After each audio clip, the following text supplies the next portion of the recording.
Қайырлы күн, құрметті магистранттар. Бүгін біз ғылым, тарихы мен философиясы атты курсты бастағалы отырмыз. Бұл курсты жүргізетін Әбілқас Сағынов атындағы Қарағанды техникалық университеті, соның ішінде Қазақстан Халқы Ассамблеясы және әлеуметтік гуманитарлық пәндер кафедрасындағы доцент міндетін атқарушы Нұрсұлтан Жұмабекұлы. Біздің бүгінгі қарастыратын тақырыбымыз жоспар бойынша бірінші тақырып, ең алғашқы, және бұл ғылым, тарихы мен философиясының пәні, оның міндеттері және әдістері турасында болмақ. Әрине, біз курс бойы ғылымның пайда болу тарихы, оның генезисі және оның зерттеу пәні, объектісі, сондай-ақ ол курс ретінде, белгілі бір ғылым саласы ретінде алдына қандай міндеттерді қояды. Осы міндет мақсаттарды талқылаймыз, талдаймыз.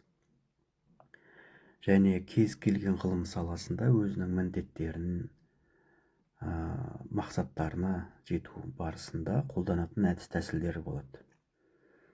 Демек, бұл курс бойынша да өзінің міндеттеріне жетудегі бір әдіс тәсілдері бар, құралдары. Біз сол туралы қарастыратын боламыз.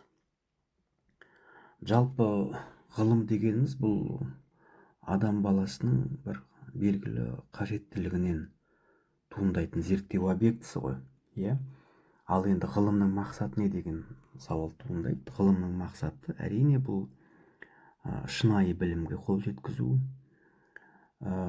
зерттеу пәнінің, зерттеу объектісінің, зерттеу мәселесінің құпиясын ашу, ақиқатына жету. Соның нәтижесінде туындаған мәселелерден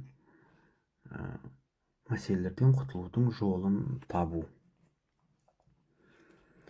Жалпы ғылыми техникалық өркениеттің қалыптасуы мен дамуында ғылым әр кезде жетекші рөлді атқарып келгені баршамызға мәлім.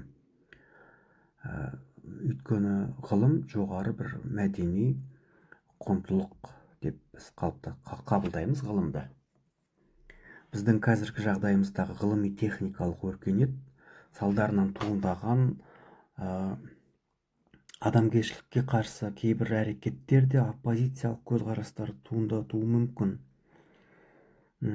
Алайда ғылымның дамуы, ғылыми техникалық революция адамзат баласы үшін қажетті феномен.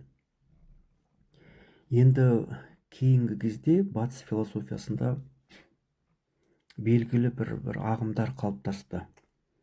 Соның ішінде ғылымды танып білудің ерекшеліктерін, оның әртүрлі салалардағы өз алдына тән бір өзгешеліктерін анықтауды, жалпы ғылыми білімнің құрылымы, оның динамикасын, ғылымның даму заңдылықтарын айқындауды мақсат ететін үлкен осындай бір жаңаша үрдіс пайда болды. Бұл ғылым философиясы деген атқа ие. Енді ғылым философиясы шеңберінде бүгінде бірқатар мектептер қалыптасуда. Жалпы ғылым философиясының негізгі мәселелері қандай деген сауал туындайды.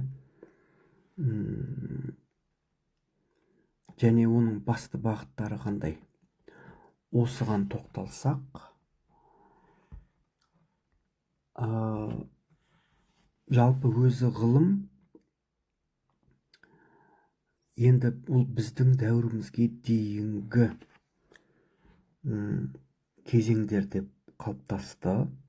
Мысалы, шығыс дүниетанымы болсын, соның ішіне кіретін ерте грек қоғамы, философиясы, орта ғасырлық кезеңдер, бертін келе 15-16 ғасырлар, бұл ренессанстық қайта өрлеу дәуірі. жаңа дәуір, жаңа заман философиясы, ағартушылық кезең және қазіргі заман дәуірі деп қарастырамыз. Бірақ осы кезеңдерден бастап, мынау жаңа айтқан біздің дәуірімізге дейінгі кезеңдерден бастап күні бүгінге дейін жалпы ғылым философиясы қалай даму кезеңдерден өтті. Бұл мысалы ғылым логикасы негізгі мәселелердің бірі, ғылым философиясы, ғылымның социологиясы және ғылым психологиясы. Осы мәселелерге үлкен мән беруіміз қажет. Себебі бұл ғылым философиясының негізгі мәселелері мен бағыттарына жатады. Сондай-ақ жалпы ғылым тарихының статусы және оның мәселелері, сондай-ақ ғылым тарихының дамуына деген, оған деген бір пән ретіндегі қатынасымыз, ғылым философиясының негізгі тақырыптары, одан кейін тағы бір үлкен мәселе бұл методология, яғни ғылым философиясының методологиялық негіздері. Біз жаңа дәрістің басында айтқанбыз, жалпы кез келген мәселені талдауда, оның ақиқатына жетуде белгілі бір тәсілдер қажет. Және әр мәселеге байланысты оның өзектілігін жоймайтын және сол мәселеге дөп сәйкес келетін тәсілдер бар. Міне осы тұрғыдан алғанда ғылым философиясындағы методологиялық мәселелер де осы курстың негізгі проблемасы болып табылады. Сондай-ақ жаңағы жалпы қоғамдағы ғылымның рөлі мен функциялары. Тағы бір айта кететін мәселе, ғылымның және философия. Осы философия мен ғылымның өзара байланысы, бұның тарихы, шығу тегі, генезисі. Бұл проблемада ғылым философиясының негізгі мәселесіне жатады. Сондай-ақ біз білеміз, қоғамдық сана бірнеше типтерден тұрады. Әрине философия қоғамдық сананың ең жоғарғы формасы ретінде қабылдаймыз. Алайда қазіргі таңда қоғамдық сананың бір үлкен түрі ретінде дінді айтуға болады. Соған орай ғылым философиясындағы негізгі проблема бұл ғылым және дін екеуінің байланысы, арақатынасы, жалпы ғылымның дүниеге, діни көзқарасқа тигізетін әсері. Міне осы тұрғысында біз мәселе талқылауымыз қажет. Және жалпы ғылым бұл өндіргіш күш ретіндегі феномен ретінде қарауымыз керек. Сондай-ақ ғылым және парасаттылық, өйткені кез келген ғылым саласында біз этикалық мәселені естен шығармауымыз қажет. Және соңғы мәселе бұл ғылымдағы жеке тұлға, ғылыми идеялар тарихындағы философия.